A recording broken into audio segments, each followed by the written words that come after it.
Hello बच्चों, कैसे हो? होप सब बढ़िया हो और बढ़िया ही रहना। तो हम लोग का जो एनटीपीसी एक्सप्रेस का जो सीरीज चल रहा था वो ऑलरेडी खत्म हो चुका था, जहां पे हम लोग ने ऑलरेडी डिस्कस कर चुके हैं क्वेश्चन पेपर 2021 में पूछा गया क्वेश्चन पेपर।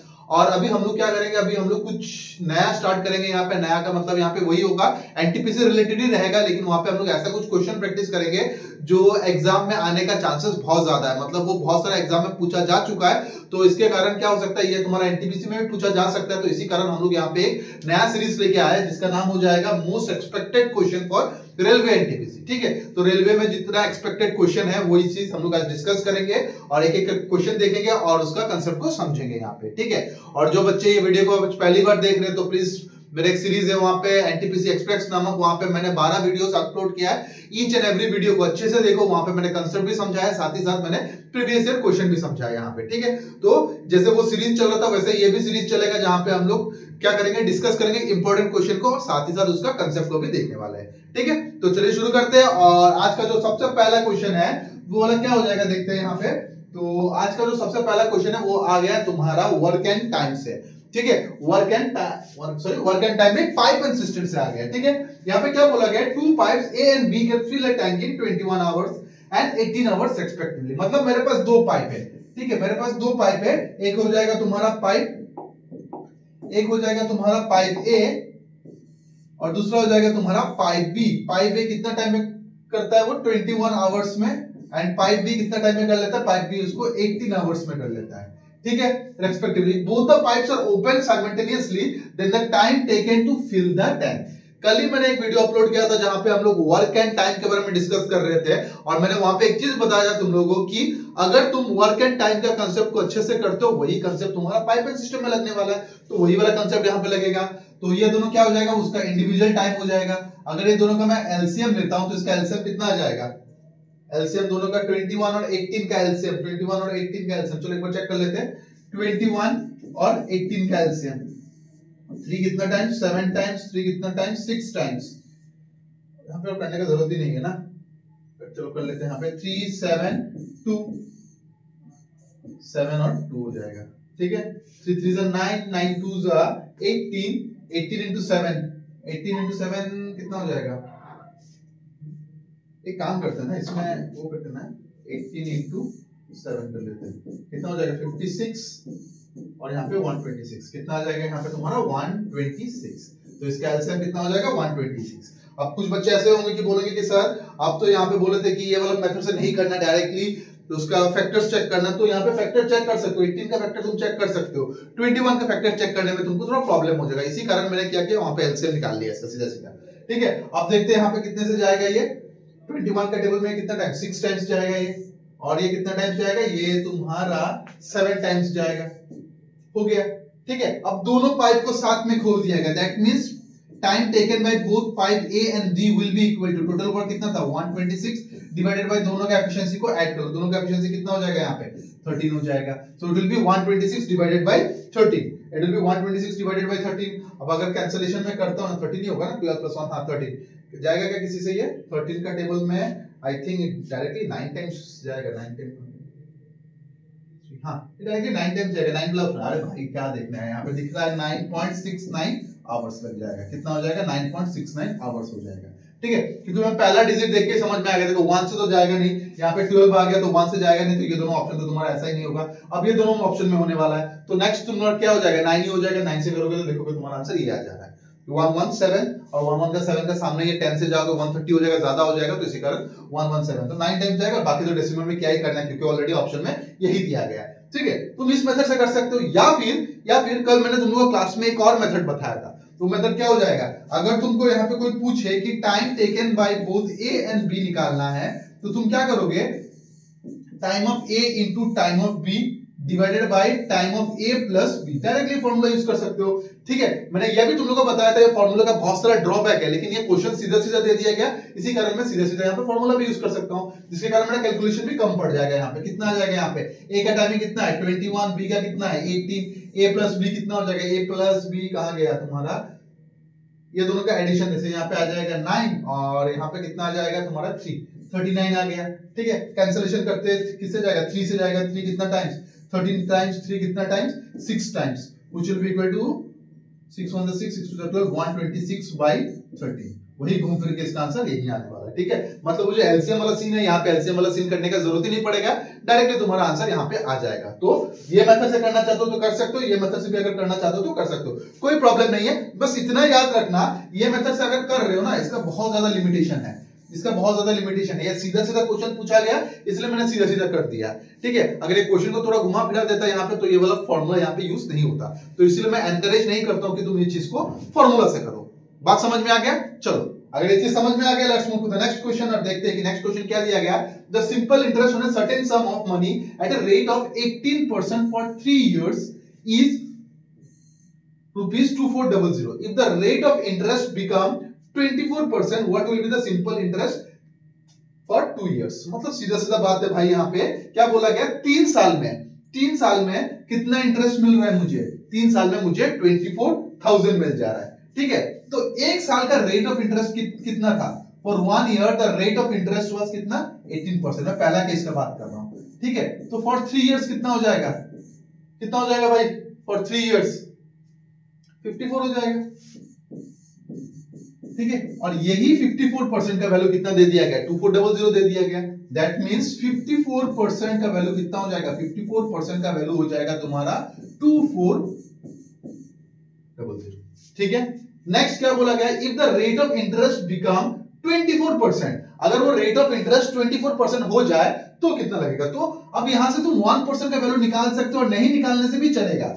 निकालना चाहते हो तो निकाल सकते हो, या फिर ऐसा, चलो निकाल ही लेते हैं, क्या ही करना है यहाँ पे। 1% का वैल्यू कितना हो जाएगा? कैंसिलेशन मत करो, ऐसा ही रहने दो, कुछ ना कुछ कैंसिल तो ऐसा ही हो जाएगा। यहाँ पे डिवाइडेड बाय कितना हो जाएगा? 54 हो जाएगा 1% का वैल्यू। अब क्या बोला गया? If the rate of interest is 24, पहले था 18, अब हो गया 24। ये 24 कितना साल के लिए हो जाएगा? 2 साल के लिए। 1 साल के लिए 24, 2 साल के लिए कितना हो जाएगा? सीधा सा बात है, 48% हो जाएगा। तो 48% के लिए कितना हो जाएगा? तो for 48% it will be equal to 24,000 divided by 54 into कितना? 48। सीधा सा बात है भाई। अब कैंसिलेशन करना चाहते हो तो कर लो। किससे करोगे कैंसिलेशन? इसको एक काम कर लेते हैं, सबसे पहले इसको 6 से कैंसिल करते हैं। 6 कितना टाइम्स? 8 टाइम्स।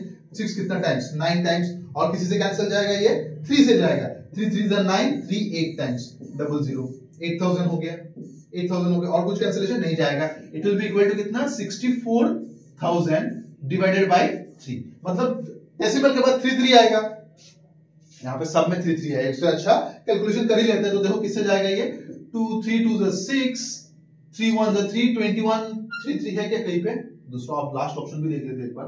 हाँ यही है, एक ही दिख रहा है यहाँ पे 2133.3%। और यही तुम्हारा क्या हो जाएगा? आंसर हो जाएगा। ठीक है, तो कैलकुलेशन को तुम शॉर्ट कर सकते हो। जैसे कि मैंने देखो यहाँ पे दो वो लिखा, नंबर लिखा, उसका भी मेरे को दिख गया कि यही आंसर होने वाला है। क्यों बाकी कैलकुलेट करना है? क्यों? क्योंकि मैंने पूरा ऑप्शन अच्छे से देख लिया था। पूरा ऑप्शन में मुझे बस देखा है कि 2 1 वाला यही है, तो यही तुम्हारा आंसर होगा, खत्म हो जाएगा। अगर उससे पहले मैं तुम लोग को बोल रहा था ना कि डेसिमल के बाद 3 आएगा, तो वही वाला मैं चेक कर रहा था, क्योंकि 3 से डिवाइड हो रहा है, डेसिमल के बाद 3 आएगा, तो वो वाला मैं चेक कर रहा था। यहाँ पे देख रहा सब डेसिमल के बाद 3 आ रहा है, दैट मींस वो वाला मेथड वहां पे चला जाएगा। तो तुम लोग को क्या करना पड़ेगा? तुम्हारा दिमाग को यहाँ पे बहुत ठंडा रखना पड़ेगा, एंड उस हिसाब से तुमको यहाँ पे कैलकुलेशन कैरी आउट करना पड़ेगा। ठीक है, तो हमेशा जरूरी नहीं कि तुम पूरा का पूरा कैलकुलेशन करो, कभी कभार दिमाग लगाने से भी आंसर आ जा रहा है। बात समझ में आ गया? चलो अगर ये चीज समझ में आ गया, let's move to the next question. और एक चीज और बता देता हूं यहाँ पे मैं, ये ऑब्वियसली एक रिवीजन सेशन हो रहा है, तो ज्यादा डेप्थ में हम लोग कंसेप्ट पर जाएंगे नहीं, जितना हो सके इसको जल्दी से जल्दी करेंगे, ताकि तुम लोग का जो प्रिपरेशन का जो लास्ट स्टेज है वो एकदम बेहतरीन रहे। ठीक है, चलो ये क्वेश्चन को करते हैं और देखते हैं क्वेश्चन में क्या दिया गया। 2 sin theta minus cosec theta sec 20 minus 1 minus 20। यहाँ पे कुछ तो गड़बड़ है। 20 minus 1 तो नहीं होने वाला है, 2 थीटा भी नहीं होगा, ऊपर से यहाँ पे भी नहीं है। एक काम करते हैं, ये क्वेश्चन को रहने देते हैं। ठीक है, क्वेश्चन में कुछ तो गड़बड़ है, जिसके कारण ये आप लोग सॉल्व नहीं कर पाएंगे। यहाँ पे 20 minus 1 दे दिया गया, वो 20 minus 1 नहीं, कुछ और होने वाला था, शायद से गलती से ये 20 minus 1 आ गया। एक काम करते हैं, इसको अभी आज के लिए यहाँ पे रहने देते हैं, मैं क्वेश्चन को चेक करके फिर से इसको नेक्स्ट दिन ले आऊंगा यहाँ पे। ठीक है, चलो भाई let's move to the next question और देखते हैं कि नेक्स्ट क्वेश्चन क्या दिया गया यहाँ पे। What is the number of diagonal in a polygon of 11 side? ठीक है, पॉलीगन क्या होता है? पॉलीगन होता है वो जहां पे बहुत सारा साइड्स होता है। ठीक है, और वो पॉलीगन में कितना सारा साइड्स है? 11 साइड्स है। ठीक है, अब जिसके पास अगर 11 साइड्स है तो उसका डायगोनल्स कितना सारा होगा वो तुमको बताना है। ठीक है, डायगोनल्स का मतलब क्या होता है? जैसे कि मान लो ये एक मेरा स्क्वायर हो गया, डायगोनल क्या मतलब होता है? इसके साथ इसका ऑपोजिट साइड का जो लाइन खींचते हैं इसके साथ इसका, तो इसको हम क्या कहते हैं, ये सबको हम लोग डायगोनल्स कहते हैं, ठीक है। लेकिन वहां पे 4 साइड नहीं दिया गया, अगर बोलता है यहाँ पे 4 साइड का होता तो डायगोनल कितना हो जाता, 4 साइड का अगर होता तो डायगोनल हो जाता हम लोग का 2, क्योंकि स्क्वायर का भी 2 होता है, डायगोनल रेक्टेंगल का भी 2 होता है, तो वैसे ही 2 हो जाता। लेकिन यहाँ पे कितना बोला, 11 बोला, तो इसके लिए एक स्पेशल फॉर्मूला आता है, ठीक है। इसके लिए एक स्पेशल फॉर्मूला आता है, वो फॉर्मूला क्या होता है, number of diagonals is equal to n-3 divided by कितना 2। मतलब अगर कोई पूछे तुमको you need to find out the number of diagonals, सीधा सीधा ये फॉर्मूला पुट कर देना और देखना कि इसका आंसर क्या आता है। तो it will B n-3 divided by 2। अब बोलोगे सर n क्या हो जाता है, n का मतलब होता है नंबर ऑफ साइड्स, तो यहां पे मैं लिख देता हूं n means what, n means number of sides, number of sides, ठीक है। अब देखो यहाँ पे वैल्यू पुट करके देखते हैं आंसर कितना आता है, d will be equal to n मतलब कितना होगा 11, और उसके बाद क्या हो जाएगा 11 माइनस 3, 11 माइनस 3 कितना होता है 8 होता है, तो 8 यहाँ पे पुट करते हैं, डिवाइडेड बाय कितना 2 हो गया, 2 से ये 4 times which is equal to कितना 44। तो इसका कितना सारा डायगोनल्स हो जाएगा, इसका तुम्हारा 44 डायगोनल्स हो जाएगा, और ये 44 डायगोनल्स तुमको कौन सा ऑप्शन में दिख रहा है, ये मुझे ऑप्शन नंबर बी पे दिख रहा है। So option number B will be the correct answer for this question. ये क्वेश्चन के लिए ऑप्शन नंबर बी एकदम करेक्ट आंसर होने वाला है, ठीक है। अब कुछ बच्चे ऐसा बोलेंगे कि सर आपको कैसे पता चला ये फॉर्मूला करेक्ट है, तो अभी मैंने तुमको बताया था स्क्वायर हो जाए, रेक्टेंगल हो जाए, ठीक है, उसके बाद तुम्हारा पैरेललोग्राम हो जाए, रोम्बस हो जाए, सबका कितना होता है, सबका 4 साइड होता है, और कितना होता है डायगोनल 2 होता है। बस उसी चीज के ऊपर वेरीफाई करके देख लेते हैं ना। चलो, तो diagonal is equal to n कितना होगा 4 साइड, तो 4 माइनस 3 कितना होता है 1, तो 1 मैंने यहाँ पे कर दिया डिवाइडेड बाय 2, कितना होगा 4 1 जा 4 divided by 2 is equal to कितना 2 आया ना, 2 डायगोनल, 4 साइड का 2 डायगोनल आया, दैट मींस ये फार्मूला मेरा करेक्ट है। अगर फार्मूला कभी भूल जाते हो तो ये वाला चीज से तुम उसको अप्लाई करके देख सकते हो, ठीक है। तो ये तुम्हारा सम का पार्ट तो है नहीं, बस मैंने इसको समझाने के लिए यहाँ पे किया। क्लियर हो गया चीज, समझ में आ गया ये वाला। चलो ये अगर समझ में आ गया तो let's move to the next question और देखते हैं कि नेक्स्ट क्वेश्चन क्या दिया गया है। यहाँ पे नेक्स्ट क्वेश्चन में बोला गया in the given figure SPQ is equal to 85, मतलब यहाँ पे ये वाला है, कलर इसमें नहीं, दूसरा कलर देता हूं, रेड लेता हूं ना। ये पूरा एंगल का वैल्यू कितना दे दिया गया 85 दे दिया गया, and PRS is equal to कितना 20। Then what is the value of PSQ, ये वाला वैल्यू तुमको फाइंड आउट करना है, ठीक है। अच्छा, यहां पे मैं एक छोटा सा चीज बताता हूं। बहुत बच्चे ऐसे होते हैं कि क्वेश्चन में जो चीज नहीं दिया गया उसी चीज को लोग एज्यूम कर लेते हैं। जैसे कि इस केस में अगर तुम देखोगे यहाँ पे तुमको एक सेंटर O दिख रहा है, ठीक है, एक डॉट तुमको O दिख रहा है। बहुत बच्चे ऐसे होंगे क्या कर लेंगे, वो सेंटर बोलो, वो जो पॉइंट है उसको उन लोग सेंटर मान लेंगे, लेकिन ऐसा नहीं मानना। अगर वो चीज होता तो वहां पे मेंशन क्या रहता कि वो सेंटर, सॉरी, वो जो तुम्हारा पॉइंट है वो तुम्हारा क्या है, सेंटर है। तो ऐसा एजम्पशन मत करो, जो क्वेश्चन में दिया है उसी को तुम बिलीव करके चलना, ठीक है। तो एक काम करता हूं, यही डायग्राम को मैं यहाँ पे बना लेता हूं, ठीक है, तब जाके आसान रहेगा। यहाँ पे ये हो जाएगा तुम्हारा ऐसे एक स्क्वायर टाइप का बना यहाँ पे, ठीक है, और इसका डायगोनल्स भी है यहाँ पे, ये हो गया, ये हो गया, और क्या करना क्या PQRS, ठीक है। अब जो जो वैल्यू दिया गया उसको मैं दूसरा कलर का इंक से लिख लेता हूं। जैसे कि ये वाला पूरा का पूरा कितना है 85 डिग्री, तो मैंने यहाँ पे 85 डिग्री लिख दिया। उसके बाद ये कितना दे दिएगा, ये तुम्हारा 20 दे दिया, ठीक है। तुमको फाइंड आउट क्या करना है, ये वाला पार्ट तुमको फाइंड आउट करना है। Let us assume this to be कितना x डिग्री, ठीक है। इसको हम लोग क्या कर लेते हैं, एज्यूम कर लेते हैं टू बी x डिग्री, ठीक है। अब देखो भाई मेरे यहाँ पे क्या करना पड़ेगा, यहाँ पे मुझे x का वैल्यू फाइंड आउट करना है। तो अगर मैं x का वैल्यू फाइंड आउट करना चाहता हूँ, डायरेक्ट 75 हो गया इसका आंसर। चलो कोई बात नहीं, मैं दिखा देता हूँ कैसे हो जाएगा ये वाला चीज, ठीक है। तो यहाँ पे एक सर्कल का प्रॉपर्टी लगता है, यहाँ पे एक सर्कल का प्रॉपर्टी लगता है। वो क्या होता है, देखो ये वाला जो लाइन दिख रहा है ना तुमको, PS लाइन है, ठीक है, PS एक लाइन है, ठीक है। वो लाइन तुमको लाइन दिख रहा होगा, लेकिन सर्कल के अंदर वो एक कॉर्ड बन जा रहा है, ठीक है, वो एक कॉर्ड बन जा रहा है। वही कॉर्ड से ये हो जाएगा तुम्हारा पहला एंगल, ये कितना हो जाएगा, ये हो जाएगा तुम्हारा पहला एंगल, ठीक है। एंड वही कॉर्ड से ये हो जाएगा तुम्हारा दूसरा एंगल, ये हो जाएगा तुम्हारा दूसरा एंगल। देखो सेम कॉर्ड है, ये जो तुम्हारा ग्रीन वाला लाइन है वो तुम्हारा सेम कॉर्ड है, वहां से तुम्हारा दो एंगल निकल के आ रहा है। एक वाला ये वाला एंगल, यहाँ पे जो है ये वाला एंगल, एंड दूसरा तुम्हारा ये वाला आ रहा है जो तुम्हारा 20 डिग्री ऑलरेडी दिया गया है, ठीक है। और ये प्रॉपर्टी क्या कहता है, ये प्रॉपर्टी कहता है कि एक सर्कल का कॉर्ड से अगर दो एंगल निकलते हैं ना, दोनों एंगल क्या हो जाएंगे, इक्वल हो जाएंगे। मतलब क्या हो रहा है, मतलब ये हो रहा है कि अगर ये तुम्हारा 20 डिग्री है ना, तो ये भी तुम्हारा कितना हो जाएगा, ये भी तुम्हारा 20 डिग्री हो जाएगा। बात समझ में आ रहा है? अगर नहीं समझ में आ रहा तो यहाँ पे देख लो, मैं बना के समझा देता हूं। ये एक तुम्हारा सर्कल हो जाएगा, ठीक है। ये मान लेता हूं एक कॉर्ड है।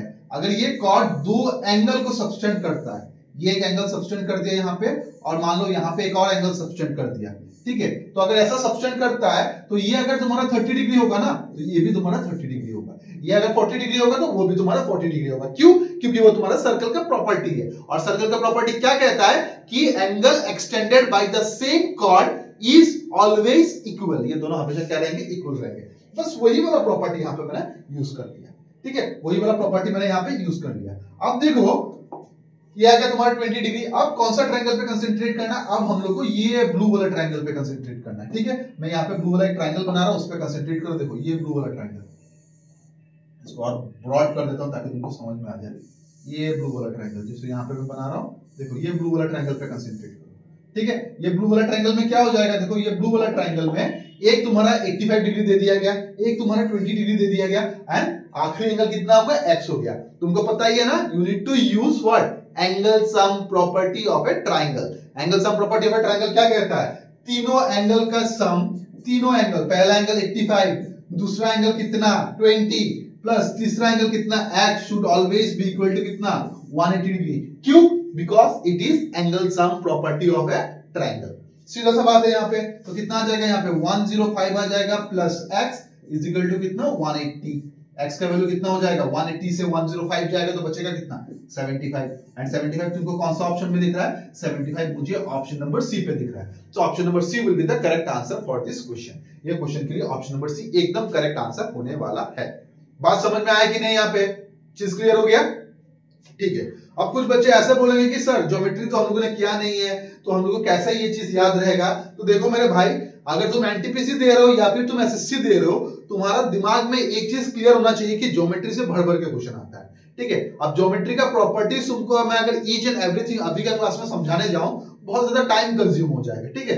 तो अगर तुमको क्विक रिवीजन करना है सर्कल का प्रॉपर्टीज, ट्रायंगल का प्रॉपर्टीज, बेस्ट बुक रहेगा क्लास 9 का एनसीईआरटी बुक उठाना। सर्कल नामक एक चैप्टर होगा, वो सर्कल नंबर चैप्टर पढ़ना। वहां पे बहुत सारा, आई थिंक 7 या 8 थ्योरम है, उसमें से एक थ्योरम ये भी था, ठीक है। उस थ्योरम को अच्छे से रिवाइज कर लेना। मैं क्लास में कराऊंगा, no doubt, each and every theorem मैं क्लास में कराऊंगा, कोई इसको वरी मत करो, मैं क्लास में करा दूंगा वो वाला चीज। लेकिन अभी के लिए वो वाला चीज कर लो, क्लास 9 का एनसीईआरटी बुक का सर्कल नामक एक चैप्टर होता है, तो वहां से ये पूरा थ्योरम विद प्रूफ दिया गया है वहां पे, ठीक है। अभी कुछ बच्चे बोलेंगे कि सर हम लोग को ये तो नहीं है, खरीदने को नहीं मिलेगा, ये वो। भाई खरीदने का जरूरत नहीं है, चुपचाप जाके गूगल में सर्च कर देना क्लास 9 मैथ्स एनसीईआरटी बुक, ये वाला पेज तुम्हारे पास आ जाएगा। वहां पे circle number chapter wise download करने को मिलता है, चैप्टर जो जहां पे सर्कल दिखेगा उसको डाउनलोड कर लेना, सब प्रॉपर्टी वहां पे मिल जाएगा तुमको। बात समझ में आ गया, क्लियर हो गया ये वाला चीज। चलो अगर ये क्लियर हो गया, let's move to the next question और देखते हैं कि नेक्स्ट क्वेश्चन क्या दिया गया यहाँ पे। नेक्स्ट क्वेश्चन भी एक ट्रिगोनोमेट्री का क्वेश्चन है और इसका वैल्यू पुटिंग करना है, सीधा सीधा बात है भाई। यहाँ पे क्या बोला गया, cos 0 degree plus cos 30 degree, tan 45 degree, cosec 60 and cot 90, ठीक है। एक एक करके वैल्यू पुट करके देखते हैं कि आंसर कितना हो जाएगा। सबसे पहले cos 0 डिग्री, cos 0 डिग्री कितना होता है, sin 0 डिग्री कितना होता है, sin 0 डिग्री तुम्हारा 0 होता है, तो cos 0 डिग्री कितना हो जाएगा 1 हो जाएगा। अब कुछ बच्चे बोलेंगे सर आपको कैसे पता, भाई मेरे को नहीं पता, वो वैल्यू ऑलरेडी डिफाइंड होता है इसका, ठीक है। Next cos 30 degree, cos 30 degree का वैल्यू कितना होता है, cos 30 डिग्री का वैल्यू होता है 1/√2, ठीक है। cos 30 का वैल्यू कितना होता है 1/√2। नेक्स्ट कितना है यहाँ पे tan 45 डिग्री, tan 45 डिग्री का मतलब कितना होता है 1 होता है, सीधा सा बात है भाई, ठीक है। cosec 60 degree, cosec 60 degree, cosec 60 degree का मतलब क्या होता है, cosec होता है sin का छोटा भाई, तो sin 60 डिग्री का वैल्यू कितना होता है √3/2, तो cosec का क्या हो जाएगा 2/√3। तो यहाँ पे चुपचाप बैठाओ 2/√3। अब बोलोगे कि सर आपको कैसे ये याद टेबल याद है, तो देखो भाई अगर तुम एडवांस मैथ्स का पार्ट कर रहे हो, ट्रिगोनोमेट्री का पार्ट कर रहे हो, तो तुमको ये टेबल याद करना पड़ेगा। अब कैसे करो, क्यों करो, वो तुम्हारे ऊपर टोटली डिपेंड करता है। मैं अपना तरीका तुमको बताऊंगा, तुमको समझ में आएगा नहीं, मेरा तरीका अलग होगा, तुम्हारा तरीका अलग होगा, ठीक है। तो उतना कंसेंट्रेट मत करो, खुद अपना तरीका बनाओ याद करने का, ठीक है। वैसे ही हो जाएगा जैसे मैंने याद किया, मैंने बस 3 ही याद किया था, sin theta cos theta tan theta, automatically बाकी उसको उल्टा कर दो, तुम्हारा आंसर आ जाएगा, ठीक है। उसका cot 90 कितना होता है, cot 90 0 ही होता है, तो भाई इतना क्या सोचना है, cot 90 कितना हो जाएगा, cot 90 तुम्हारा 0 हो जाएगा। ठीक है, एक बार फिर से चेक कर लेते हैं, यहाँ पे cos 0 डिग्री कितना हो जाएगा, 1 हो जाएगा। ठीक है, cos 30 डिग्री कितना हो जाएगा, 1 बाई, ओ भाई वो √3/2 होगा, 1/√2 नहीं होगा, √3/2 होगा, √3/2 होगा। ठीक है, चलो और कुछ, cosec 60 ये हो गया, चलो हो गया। अब देखो ये दोनों तो कैंसिल हो जाएंगे, बचेगा कितना तुम्हारा √3/2 प्लस 2/√3।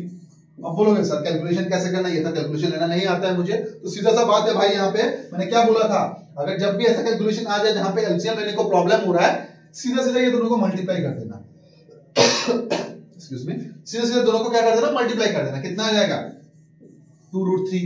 उसका बोलोगे सर डिवाइड करना भी नहीं आता, तो मत करो मेरे भाई, सीधा इसके साथ इसको मल्टीप्लाई करो, √3 × √3 कितना होता है, 3 होता है, प्लस कितना हो जाएगा यहाँ पे 2 2 4 हो जाएगा यहाँ पे।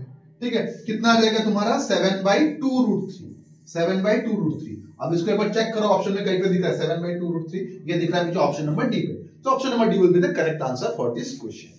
बात समझ में आ रहा है? अब किसी बच्चे को यहाँ पे ये वाला पार्ट समझ में नहीं आ रहा होगा कि सर आपने यहाँ पे एडिशन कैसे कर लिया विदाउट टेकिंग एलसीएम, तो वो वाला पार्ट मैं तुमको एक बार सिंपल से दिखा देता हूँ। अगर यहाँ पे मान लो a/b दिया गया प्लस मान लो c/d दे दिया गया, तुमको एलसीएम लेना ही नहीं है, तो सीधा सीधा क्या कर लेना, b × d कर देना, इसके बाद क्या कर लेना, इसके बाद क्रॉस के साथ मल्टीप्लाई कर लेना। इसका क्रॉस में कौन है, a है, और इसके क्रॉस में कौन है, c है, तो सीधा सीधा वो दोनों को मल्टीप्लाई कर दो, देखो कितना आएगा, d × a आ जाएगा प्लस b × c आ जाएगा, b × c आ जाएगा, बस सीधा सीधा तुम्हारा आंसर ये आ जाएगा। ठीक है, अब बोलोगे सर एबीसी हम लोग को समझ में नहीं आता, रियल वैल्यू लेकर दिखाओ, तो देखो मेरे भाई मैं रियल वैल्यू ले लेता हूं, 2/5 प्लस 3/, क्या लूं, 3/4 ले लेता हूं। ठीक है, अब देखो कितना आएगा, 20 आएगा, तो 20 यहाँ पे लिख दिया, 4 2 कितना 8, 5 3 कितना 50, सीधा सीधा वैल्यू कितना आ जाएगा, यहाँ पे पास जाएगा 23, 23/20। अगर तुमको डाउट हो रहा है तो एलसीएम लेके करके देखो, तुम्हारा आंसर यही आने वाला है। बात समझ में आ रहा है, क्लियर हो गया? तो जब भी एलसीएम लेने को तुमको प्रॉब्लम होता है तो ये वाला तरीका अपनाओ, देखो आसानी से आंसर आ जाएगा तुम्हारा। ठीक है, चलो भाई let's move to the next question और देखते हैं कि नेक्स्ट क्वेश्चन क्या दिया गया है। यहाँ पे सीधा सा बात है, सिंप्लीफिकेशन दे दिया गया। अब इस सिंप्लीफिकेशन को करना कैसे, देखो ब्रैकेट भी दिया गया, सब कुछ दिया गया, चलो धीरे धीरे सॉल्व करते हैं। यहाँ पे ये दिया गया 8, चलो मान लियो, अब ये तुम्हारा फर्स्ट ब्रैकेट का आंसर है, तो इसका वैल्यू कितना हो जाएगा, 9 से 5 जाएगा, कितना बचेगा, 4 बचेगा। अब कुछ बच्चे बोलेंगे कि सर बदमाश रूल के हिसाब से पहले तो डिवाइड करना था, तो आपने क्यों यहाँ पे माइनस किया, तो देखो मेरे भाई यहाँ पे ब्रैकेट दे दिया गया, वो भी फर्स्ट ब्रैकेट, तो फर्स्ट ब्रैकेट का प्रेफरेंस सबसे ज्यादा होता है, इसीलिए मैंने इसको माइनस कर दिया, उसका डिवाइड को अपनी जगह में रख दिया। उसका फर्स्ट ब्रैकेट के अंदर कितना हो गया, 7 - 2, 7 - 2 कितना हो जाता है, 5 हो जाता है, डिवाइडेड बाय कितना, ये दोनों का सम कितना हो जाएगा, 12 हो जाएगा। ठीक है, अब यही चीज को जो यहाँ पे लिखा उसको मैं अलग से यहाँ पे लिख देता हूं, कितना हो जाएगा, 8 divided by, first bracket solve हो गया, कितना था, 4 था, नेक्स्ट कितना हो जाएगा, डिवाइडेड बाय सेकंड ब्रैकेट, और उसके अंदर फर्स्ट ब्रैकेट तो ऑलरेडी सॉल्व हो गया, कितना आ गया था, 5 आ गया था। ठीक है, डिवाइडेड बाय कितना हो जाएगा, डिवाइडेड बाय ब्रैकेट ऊपर है क्या, कुछ नहीं है, डिवाइडेड बाय कितना, 12 plus 9/24, second bracket close, third bracket.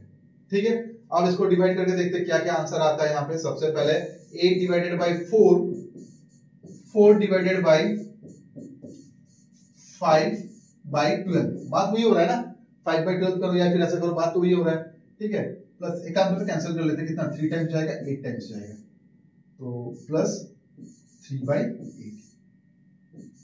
अब कुछ बच्चे बोलेंगे सर अभी डिवाइड कर लेते हैं उसके बाद प्लस करेंगे, नहीं भाई ब्रैकेट भी तो तुम्हारा प्रायोरिटी लिस्ट में आता है ना, तो ब्रैकेट को कर लो, यहाँ पे वही वाला चीज लगाओ, कितना आ जाएगा इसका एलसीएम, दोनों का एलसीएम 24 आ जाएगा, तो यहाँ पे बचेगा 2 10 हो जाएगा यहाँ पे, प्लस यहाँ पे कितना हो जाएगा, 3 3 9 हो जाएगा। ठीक है, और कुछ करने का है क्या, कुछ गड़बड़ हो रहा है क्या यहाँ पे, 3 टाइम्स 8 टाइम्स, सही तो है। चलो ये वाला पार्ट हो गया, डिवाइडेड बाय कितना 4, और यहाँ पे डिवाइडेड बाय कितना 8। ठीक है, और कितना आ जाएगा यहाँ पे 4 डिवाइडेड बाय 19/24। ठीक है, और यहाँ पे कितना हो जाएगा तुम्हारा 8 हो जाएगा।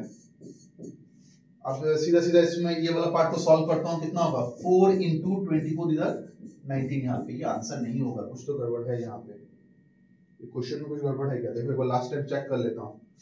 माइनस कितना होगा, 4 होगा, 4 मैंने पुट किया, 7 - 2 5 मैंने पुट किया, यहाँ पे दोनों का समेशन 12 बता 12 मैंने यहाँ पे पुट किया, ये ब्रैकेट कहां से आया? ये ब्रैकेट का स्टार्टिंग कहां है? ये ब्रैकेट का स्टार्टिंग कहां है? ये ब्रैकेट का स्टार्टिंग तो ये रहा, सेकंड ब्रैकेट का स्टार्टिंग ये रहा, थर्ड ब्रैकेट का स्टार्टिंग ये रहा। ये ब्रैकेट का स्टार्टिंग कहां पे है? अभी किसको इंडिकेट कर रहा है भाई? ये क्या है भाई? 2 मिनट रुको तो। ऐसा ऐसा करके तो फायदा भी नहीं होगा इसका। डिवाइडेड बाय पूरा है क्या? एक काम करते हैं, एक क्वेश्चन को भी अभी फिलहाल के लिए रहने देते हैं, ठीक है? यहाँ पे ब्रैकेट कुछ वो प्रॉब्लम हो रहा है, ठीक है? तो ये क्वेश्चन को अगर हो सके तो कल का जो क्लास होगा वहां पे मैं क्वेश्चन को ठीक करा के फिर से करवा दूंगा यहाँ पे, ठीक है? क्योंकि यहाँ पे ब्रैकेट का कुछ प्रॉब्लम हो रहा है जिसके कारण आंसर तो नहीं आ रहा, 19 वाला कुछ दिख नहीं रहा है। अगर 27 भी आता यहाँ पे तो काम चल जाता मेरा, क्योंकि यहाँ पे रेसिप्रोकल का 27 आ जाएगा, लेकिन यहाँ पे तो वही नहीं है क्योंकि सबका डिनोमिनेटर में 27 है, मेरे पास 27 आ भी नहीं रहा है कहीं पे, ठीक है? दैट मींस यहाँ पे इस क्वेश्चन में कुछ प्रॉब्लम है और मोस्ट प्रॉब्ली यहाँ पे प्रॉब्लम है। क्या प्रॉब्लम है मेरे को नहीं समझ में आ रहा है। अब ये ब्रैकेट है या फिर ये वाला ब्रैकेट है, भगवान जाने। ये वाला ब्रैकेट होगा तो आंसर बहुत बड़ा आ जाएगा, तो ये तो ब्रैकेट हो नहीं सकता। चलो कोई बात नहीं, इस क्वेश्चन को चेक कर लेंगे, उसको देख लेंगे कि इसका आंसर क्या होता है, ठीक है? आज के क्लास में ऑलरेडी 2 रॉन्ग क्वेश्चन आ चुका है, कोई बात नहीं, होता रहता है ये वाला चीज। अब ये वाला करके देखते हैं यहाँ पे, इन ए ट्राइंगल ABC। चलो ट्राइंगल बोल दिएगा तो ट्राइंगल बना लेते हैं सबसे पहले। क्या बोला गया? इन ए ट्राइंगल ABC, ठीक है? ये हो गया तुम्हारा ट्राइंगल। एक काम करता हूं, इसको हटाओ यहां से, गलत जगह बन गया ट्राइंगल, ये रखते हैं, ठीक है?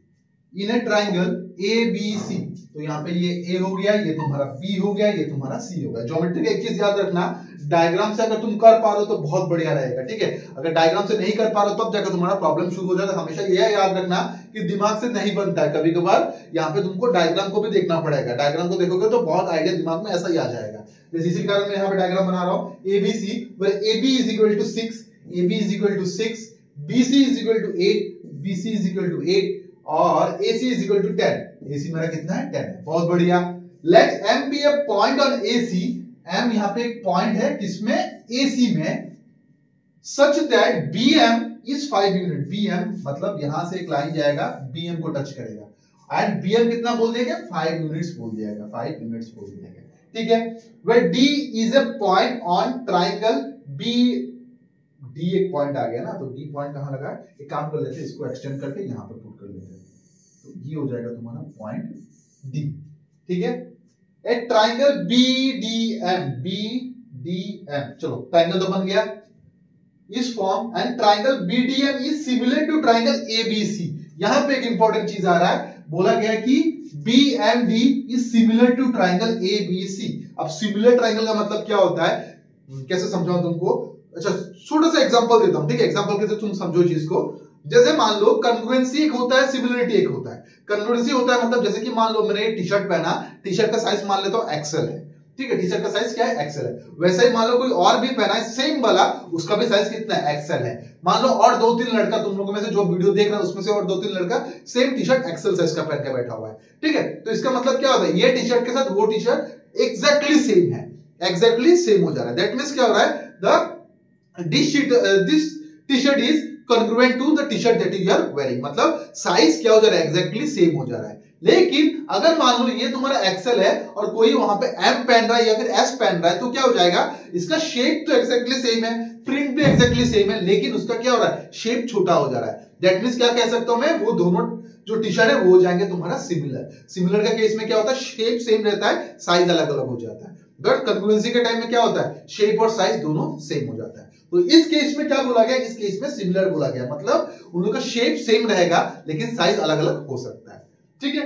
ये बोला गया so that the length of BD, what is the length of BD? अच्छा BD का लेंथ तुमको निकालना है यहाँ पे, ठीक है? तो एक एक करके वैल्यू पुट कर लेते हैं। यहाँ पे क्या बोला गया? यहाँ पे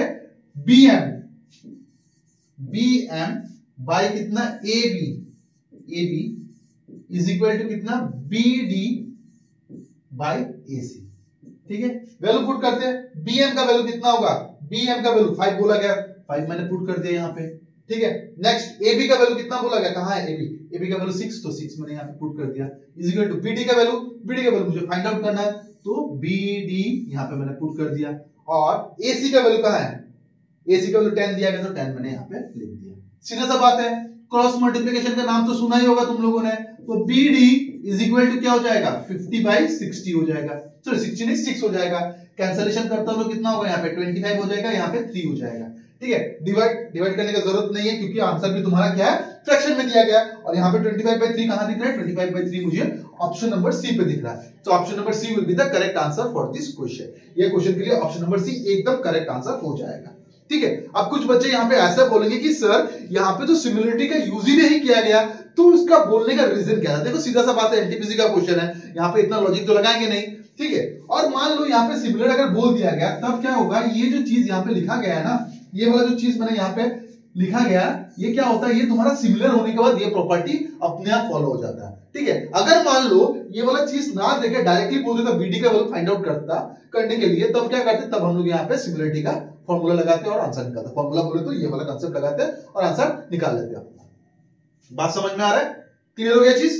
चलो अगर ये चीज क्लियर हो गया, let's move to the next question और देखते हैं कि नेक्स्ट क्वेश्चन क्या दिया गया। यहाँ पे नेक्स्ट क्वेश्चन दिया गया, shopkeeper makes a discount of 10%। ठीक है, जो जो चीज दिया गया उसको लिख लेता हूं। डिस्काउंट कितने परसेंट का दिया है, 10% का डिस्काउंट दिया गया, and makes an profit of 10%, और प्रॉफिट भी कितना कर दे रहा है, वो 10% का प्रॉफिट कर दे रहा है। ठीक है, अब बच्चों मेरे को यहाँ पे एक चीज बताओ कि जब भी तुमको यहाँ पे डिस्काउंट में दे दे और तुम्हारा प्रॉफिट और लॉस दे दे यहाँ पे, तो तुमको कैसा करना होता है यहाँ पे, या फिर अगर तुमको डिस्काउंट परसेंटेज दे दे या फिर प्रॉफिट परसेंटेज दे दे, तो दोनों परसेंटेज में दो चीज का रेशियो आता है। किन दो चीज का रेशियो आता है वो तुमको मुझे बताओ जल्दी जल्दी।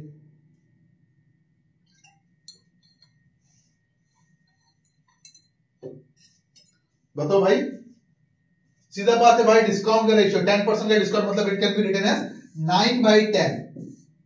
क्या लिखा जा सकता है, 9/10 लिखा जा सकता है, जहां पे नीचे वाला हमेशा इंडिकेट करता है तुम्हारा मार्क प्राइस को, ऊपर वाला इंडिकेट करता है तुम्हारा सेलिंग प्राइस को।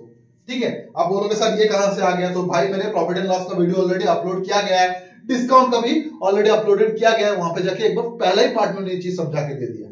ठीक है, नेक्स्ट बोल प्रॉफिट कितना है, प्रॉफिट 10%, प्रॉफिट 10% मतलब 11/10। अब बच्चे पूछेंगे सर 11/10 कैसे आया, तो जो बच्चे नया है उनके लिए मैं बता देता हूं, 10% का फ्रैक्शनल वैल्यू होता है कितना, 10% का फ्रैक्शनल वैल्यू होता है 1/10, जबकि ये प्रॉफिट हो रहा है दैट मींस प्लस हो जाएगा, नीचे रहेगा 10 + 1 कितना हो जाएगा 11 हो जाएगा। वही चीज मैंने यहां पे फॉलो किया था, 10% का फ्रैक्शनल वैल्यू कितना होता है, 10% का फ्रैक्शनल वैल्यू होता है 1/10, जबकि ये डिस्काउंट हो रहा है दैट मींस क्या होगा, 10 से 1 माइनस होके 9 आ जाएगा। देखो 9 आ गया। ठीक है, अब ये जो रेशियो आएगा वो किसका आएगा, नीचे वाला हमेशा सीपी को इंडिकेट करेगा, ऊपर वाला हमेशा क्या एसपी को इंडिकेट करेगा। ठीक है, अब अगर बच्चे को समझ में नहीं आ रहा है कि डिस्काउंट से ये कैसे आया और प्रॉफिट से ये क्यों आया, तो तुमसे एक ही रिक्वेस्ट रहेगा भाई, डिस्काउंट का ऑलरेडी एक पूरा फुल फ्लैश वीडियो अपलोड किया गया है, तो वीडियो को तुम देखो और तुमको समझ में आ जाएगा कि आया कैसे ये चीज।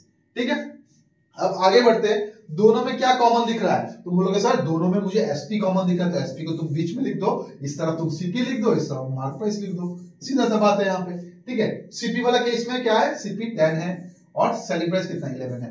क्या इस इक्वेशन में या फिर इस रेशियो में मार्क प्राइस दिया गया, तुम बोलोगे नहीं दिया गया, तो अगर नहीं दिया गया इसको खाली रख देते यहाँ पे। नेक्स्ट वाला केस यहाँ पे आते हैं, इसमें एसपी का वैल्यू कितना दिया है 9 दिया गया, मार्क प्राइस का वैल्यू कितना दे दिया गया 10 दे दिया गया। क्या यहाँ पे सीपी का वैल्यू दिया गया, बोलोगे नहीं सर नहीं दिया गया, तो खाली रख दो यहाँ पे।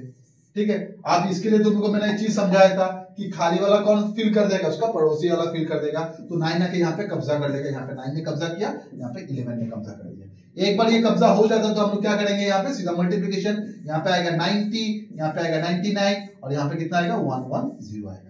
ठीक है, इतना कर लिया, उसका बोलोगे सर अब क्या करना है, यहाँ पे हम लोग तो नहीं पता क्या करना रहेगा यहाँ पे। तो भाई देखो अगर ऐसा आ गया, अब देखो क्वेश्चन का नेक्स्ट पार्ट क्या बोला गया, हम लोग तो बस यहाँ तक ही कर लिए थे ना, अब देखो क्या बोला गया, how many times correct to decimal places is the mark price of the article more than the कितना कॉस्ट प्राइस। सीधा सा बात है, यहाँ पे जो मार्क प्राइस होता है कॉस्ट प्राइस से क्या होता है ज्यादा बनाया जाता है, कितना टाइम ज्यादा बनाया वो तुमको बताना है। मतलब सीधा सा बात है, तुमको मार्क प्राइस और कॉस्ट प्राइस का एक छोटा सा रेशियो ले लेना है, तो तुमको पता चल जाएगा कि कितना टाइम्स हो रहा है। तो मार्क प्राइस का वैल्यू कितना था तुम्हारा 110 डिवाइडेड बाय कितना हो जाएगा तुम्हारा कॉस्ट 90, 0 से 0 कैंसिल हो गया। तो अगर रेशियो पूछता है ये तुम्हारा आंसर आता है, अभी टाइम्स पूछ लिया तो हम लोग को इसको क्या करना पड़ेगा, कन्वर्ट करना पड़ेगा। किस में कन्वर्ट करना पड़ेगा, डेसिमल में। तो देखो कितना टाइम्स में जाएगा 1 टाइम्स में जाएगा। ठीक है, तो 1 यहाँ पे सभी 1 में है, चलो कोई बात नहीं। नेक्स्ट 9 1 9 बचा कितना 10 11 2 बचा। ठीक है, 9 2 कितना हो जाएगा 18 हो जाएगा, 9 2 18 2 2 होगा, सीधा सा बात है कितना हो जाएगा 2.22 एंड 2.22 कौन सा ऑप्शन में दिख रहा है? 2.22 मुझे ऑप्शन नंबर सी पे दिख रहा है। अब बोलोगे कि सर आपने तो बोला था ऑप्शन में 2 निकालो आंसर आ जाएगा, यहाँ पे क्यों नहीं किया ऐसा? तो 2 निकाला था, लेकिन दोनों में भी सब में क्या है? 2 है, दैट मींस मुझे तीसरा भी निकालना पड़ेगा, तीसरा निकालेंगे तो आंसर ही आ गया मेरा यहाँ पे, और यही तुम्हारा क्या हो जाएगा? यही तुम्हारा करेक्ट आंसर बन जाएगा। बात समझ में आ रहा है? ठीक है। अब तुमको ये चीज थोड़ा टफ लगेगा, अगर तुम पहली बार वीडियो देख रहे हो तो तुमको ये चीज टफ लगेगा। क्यों लगेगा? क्योंकि तुम्हारा बेसिक क्लियर नहीं है, तुम हमेशा शॉर्टकट के पीछे भाग रहे थे। ठीक है, तो शॉर्टकट के पीछे भागोगे तो ज्यादा से ज्यादा क्या हो जाएगा? ज्यादा से ज्यादा तुम सीपीटी 1 क्लियर कर पाओगे या फिर टायर 1 क्लियर कर पाओगे, मेंस भी रह जाता है। तो मेंस कैसे क्लियर करोगे? मेंस करने के लिए तुमको चाहिए होगा ना यहाँ पे। बात समझ में आ गया? चलो, अगर ये समझ में आ गया, let's move to the next question और देखते हैं कि नेक्स्ट क्वेश्चन क्या दिया गया है यहाँ पे। नेक्स्ट क्वेश्चन यहाँ पे दिया गया है कि 12 liters of a solution of acid and water contains 30% acid. How much water in liter must be added to obtain a solution containing 20% acid? मतलब पहले कितना था? 30%, अब हो गया 20%। सीधा सा बात है, ये एक्चुअली आता है मिक्सचर एलिगेशन का सम में। ठीक है, ये एक्चुअली तुम्हारा आता है मिक्सचर और एलिगेशन का उस पे। ठीक है, लेकिन यहाँ पे मिक्सचर एलिगेशन नहीं लगाएंगे, हम लोग रेशियो से इसको सॉल्व कर लेंगे। कैसा करना है सॉल्व देख लो। यहाँ पे 30% एसिड बोला गया। अगर 30% एसिड हो रहा है तो बाकी कितना? 70% क्या हो जाएगा? सीधा बात है भाई, वाटर हो जाएगा। ठीक है, तो क्या हो जाएगा? अगर मैं यहाँ पे एसिड लिखता हूँ, यहाँ पे मैं क्या लिखता हूँ? वाटर लिखता हूँ। एसिड कितना था? 30% मतलब 3, और वाटर कितना हो जाएगा? 7 हो जाएगा। और फाइनल सोल्यूशन में कितना बोल रहा है? 20% बोल रहा है। अगर 20% तुम्हारा एसिड हुआ तो वाटर कितना परसेंट हो जाएगा? तुम्हारा 80% हो जाएगा। 0 से 0 गया, कितना होगा? 1, और यहाँ पे कितना हो जाएगा? 4 हो जाएगा। दैट मींस एसिड कितना हो जाएगा? 1, और यहाँ पे कितना हो जाएगा? 4 हो जाएगा। बात समझ में आ रहा है? सीधा सा बात है ये। ठीक है, अब देखो, how much water must be added, how much water must be added. यहां पे क्या चीज ऐड किया गया है? यहां पे क्या चीज ऐड किया गया? तुम लोग बोलोगे सर वाटर ऐड किया गया। अगर भाई मेरे वाटर अगर ऐड किया गया, दैट मींस वाटर का क्वांटिटी चेंज होगा, लेकिन एसिड का क्वांटिटी सेम होना चाहिए। क्या मेरा यहाँ पे एसिड का क्वांटिटी सेम है? तुम लोग बोलोगे नहीं सर, एसिड का क्वांटिटी तो एकदम सेम नहीं है। ठीक है, तो सेम अगर है नहीं तो उसको सेम कर लो ना। यहाँ पे अब कुछ बच्चे बोलोगे सर इक्वल क्यों होंगे? तो सीधा सा बात है, यहाँ पे देखो, मान लो तुम्हारे पास अभी 6 एप्पल्स है। ठीक है, तुम्हारे पास 6 एप्पल्स है और मान लो 5 मैंगो से एक टोकरी के अंदर। ठीक है, अब क्या करता है, कुछ लोग आते हैं वहां पे और 10 मैंगोस डाल देते हैं, और 10 मैंगोस डाल देते हैं। ठीक है, अभी अगर कोई तुमसे पूछे what is the number of apples, तुम लोग क्या बोलोगे? बोलोगे सर पहले 5 था, अभी भी 5 है, क्योंकि जब मैंने डाला था तो क्या डाला था? मैंने बस मैंगोस डाला था, एप्पल्स नहीं डाला था। सेम चीज यहाँ पे एसिड और वाटर का सोल्यूशन है। यहाँ पे मैं अगर वाटर डालूंगा ना तो एसिड का क्वांटिटी सेम रहेगा, तो इसी कारण मैं इसको क्या करूंगा? सेम करूंगा। ठीक है, करके देख लेते हैं कितना होगा। अब देखो, एसिड यहाँ पे 3 है। ठीक है, तो यहाँ पे भी 3 होना पड़ेगा, तो यहाँ पे 3 होने के लिए मैं क्या करूंगा? पूरा का पूरा चीज को 3 से मल्टीप्लाई कर दूंगा, जिसके कारण ये नया रेशियो क्या हो जाएगा? ये ऊपर वाला तो सेम ही रहेगा, और नीचे वाला कितना आएगा? 3 आ जाएगा यहाँ पे, और यहाँ पे कितना आ जाएगा? 12 आ जाएगा। यहाँ पे कितना आ जाएगा? 12 आ जाएगा। बात समझ में आ गया? एकदम क्लियर हो गया, ये क्रिस्टल क्लियर हो गया। चलो अब देखो क्या बोला गया कि कितना वाटर ऐड किया गया। कितना वाटर ऐड किया गया था? पहले था 7, अब हो गया कितना? 12। 5 यूनिट्स वाटर ऐड कर दिया। कितना यूनिट्स वाटर ऐड किया गया? 5 यूनिट्स वाटर ऐड कर दिया गया। आप बोलोगे सर 5 यूनिट्स का वैल्यू तो निकाल लेंगे, लेकिन 1 यूनिट का वैल्यू क्या होगा? तो 1 यूनिट का वैल्यू तुम्हारा यहीं पे दिया गया है। कैसे? देखो, इनिशियल सॉल्यूशन ना, तो इनिशियल सॉल्यूशन कितना हो जाएगा तुम्हारा? 10 यूनिट, और 10 यूनिट का वैल्यू कितना हो जाएगा तुम्हारा? 12 हो जाएगा। ठीक है, तो 1 यूनिट का वैल्यू कितना हो जाएगा? 1 यूनिट का वैल्यू हो जाएगा 12/10। तुमको कितना यूनिट का चाहिए? तुमको 5 यूनिट का चाहिए। तो यहाँ पे हम क्या करेंगे? 5 यूनिट का value will be equal to कितना? 12/10 into 5। 5 1 5, 5 2 2, कितना टाइम? 6 टाइम्स। मतलब 5 यूनिट का वैल्यू कितना हो जाएगा? 6 हो जाएगा। और 6 तुमको कौन सा ऑप्शन में दिख रहा है? 6 तुमको ऑप्शन नंबर सी पे दिख रहा है। तो option number C will be the correct answer for this question. ठीक है, अब देखो, अगर तुमने ये चैप्टर नहीं किया तो ये क्वेश्चन में तुमको कुछ समझ में नहीं आएगा। मैं बार बार बोल के आ रहा हूँ, ये तुम्हारा रिवीजन क्लास है, तो यहाँ पे क्वेश्चन ऐसा ही सॉल्व किया जाएगा। अगर इसका मैं डेप्थ में घुसूंगा तो बहुत टाइम कंज्यूम होगा, क्योंकि ये एक छोटा मोटा चैप्टर नहीं है, पूरा का 3 या 4 क्लासेस मिला के ये कंसेप्ट बनता है यहाँ पे। ठीक है, तो मैं एक ही 5 मिनट का या 6 मिनट का क्वेश्चन में ये चीज समझा नहीं पाऊंगा। बस यहाँ पे दिमाग में एक चीज कर सकता हूँ, जो चीज ऐड हो रहा है, ठीक है, वही बस चेंज होगा, लेकिन जो ऐड नहीं हो रहा है वो एग्जैक्टली सेम रहेगा। तो यहाँ पे भी सेम चीज, एसिड ऐड नहीं हो रहा है, यहाँ पे वाटर ऐड हो रहा है, तो इसीलिए एसिड का क्वांटिटी को मैंने सेव कर दिया। बात समझ में आ गया? चलो, अगर ये समझ में आ गया, let's move to the next question. और नेक्स्ट क्वेश्चन क्या बोला गया? What is the difference between compound interest and simple interest on ₹15,000 for 2 years? Is इतना अच्छा डिफरेंस? डिफरेंस दे दिया गया यहाँ पे। चलो हम लोग क्या निकालना है, रेट ऑफ इंटरेस्ट निकालना है, ठीक है। तो सीधा सा बात हमेशा याद रखना, अगर 2 साल के लिए तुमको सीआई और एसआई का डिफरेंस पूछ रहा है ना, सीआई और एसआई का डिफरेंस पूछ रहा है, तो सीधा सा एक फॉर्मूला पुट कर देना वहां पे। फॉर्मूला क्या होगा, P इंटू R बाई 100 की पावर कितना, T की पावर, T नहीं सॉरी 2 हो जाएगा ना, यहाँ पे कितना हो जाएगा, 2 हो जाएगा। सीधा सा यही फॉर्मूला होता है, ठीक है। अब तुम लोग ये मत समझना कि सर ये तो सीआई का भी फॉर्मूला ये, सॉरी सीआई का अमाउंट का फॉर्मूला भी यही होता है, उस केस में it is 1 plus R by 100 की पावर T होता है, लेकिन यहाँ पे बस R बाई 100 की पावर T हो जाएगा। अब बस वैल्यू पुटिंग करते हैं, इसका वैल्यू कितना है यहाँ पे 242, तो मैंने 242 पुट कर दिया। प्रिंसिपल का वैल्यू कितना, 15,000 मैंने यहाँ पे पुट कर दिया। रेट ऑफ इंटरेस्ट का वैल्यू नहीं पता, डिवाइडेड बाय कितना 100, कितना हो जाएगा, स्क्वायर हो जाएगा। अब यही पार्ट को सॉल्व करते हैं, यहाँ पे 15,000 इंटू R स्क्वायर बाई कितना 40, 3 0 तो ये खा जाएगा। 5 कितना टाइम्स, 3 टाइम्स, 5 कितना टाइम्स, 2 टाइम्स, और कुछ है यहाँ पे नहीं है। अब इसको क्रॉस मल्टीप्लाई करते हैं, 2 2 जा 4, 2 4 जा 8, 2 2 जा 4, और यहाँ पे ये 3 नीचे आ जाएगा। तो R स्क्वायर का वैल्यू कितना हो जाएगा, R स्क्वायर का वैल्यू हो जाएगा तुम्हारा 484 डिवाइडेड बाई 3। अगर मैं इस तरह स्क्वायर रूट लेके आता हूं तो 484 का स्क्वायर तो होता है तुम्हारा 22, बट नीचे रह जाएगा तुम्हारा root over of 3 is equal to R। ये तो ऑप्शन में दिख भी नहीं रहा है। चलो एक बार मैं इसको दूसरे तरीके से सॉल्व कर लेता हूं। R इज इक्वल टू कितना होगा, 22 डिवाइडेड बाई 1.72 होगा। रूट 3 का वैल्यू 1.72 ही होता है ना। 1 टाइम्स तो जाएगा 17, 1 टाइम्स जाएगा 17, 2 टाइम्स 34, ये यही होगा आंसर। सीधा सा बात है भाई, यहाँ पे थोड़ा सा दिमाग लगाना पड़ेगा क्योंकि कंप्लीटली डिविजन हो नहीं रहा है, एक डिजिट में जाएगा नहीं, 1 टाइम्स में जाएगा, दैट मींस ये दोनों तो तुम्हारा आंसर हो ही नहीं सकता, सिंगल डिजिट में तुम्हारा होगा नहीं, तो बस बचा ये, दैट इज 12.7, और तुम्हारा इसका आंसर कितना हो जाएगा, तुम्हारा आंसर हो जाएगा 12.7, और ये तुम्हारा करेक्ट आंसर होगा, जो कि तुम्हारा ऑप्शन नंबर सी पे दिया गया। So option number C will be the correct answer for this question. ये क्वेश्चन के लिए ऑप्शन नंबर सी एकदम करेक्ट आंसर होने वाला है। बात समझ में आया, क्लियर हो गया ये वाला चीज। चलो ये चीज सारे क्लियर हो गया, let's move to the next question और देखते हैं कि नेक्स्ट क्वेश्चन क्या बोला गया है। ये क्वेश्चन तुम्हारा स्पीड, डिस्टेंस एंड टाइम है, and speed, distance and time का एक स्पेशल टॉपिक है जिसको हम कहते हैं रेस। वही रेस का टॉपिक है। क्या बोला गया, in a race of 100 metre A beat B by 20 metre. सीधा सा बात है, मैं यहां पे लिख लेता हूं ए बी। 100 मीटर रेस में एक 100 मीटर का रेस हो रहा है जहां पे ए ने क्या किया, बी को बीट कर दिया। बीट मतलब पिटने वाला बीट नहीं, बीट का मतलब उसको हरा दिया। कितने से, 20 मीटर से हरा दिया। दैट मींस क्या, ए ने पूरा 100 कवर किया होगा, ए ने पूरा 100 कवर किया होगा, लेकिन वो क्या, जो तुम्हारा बी था वो 20 मीटर और भाग नहीं पाया। दैट मींस ए कितना भागा होगा, ये तुम्हारा 100 भागा होगा, तो बी कितना भागा होगा, 20 नहीं 80 होगा ना भाई। 20 कैसे भागेगा, 20 वो भाग नहीं पाया था, 80 भागेगा।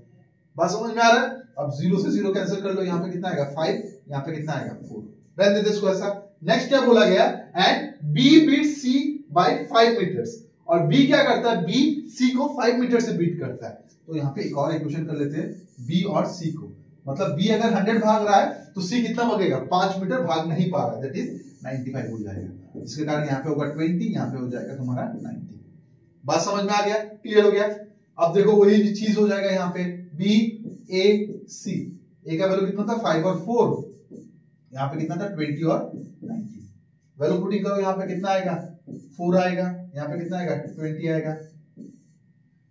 कैंसिलेशन जाएगा क्या कुछ, चलो कैंसिलेशन नहीं करते, डायरेक्टली यहाँ पे पुट करते हैं 100, यहाँ पे कितना आ जाएगा 80, और यहाँ पे कितना आ जाएगा 76।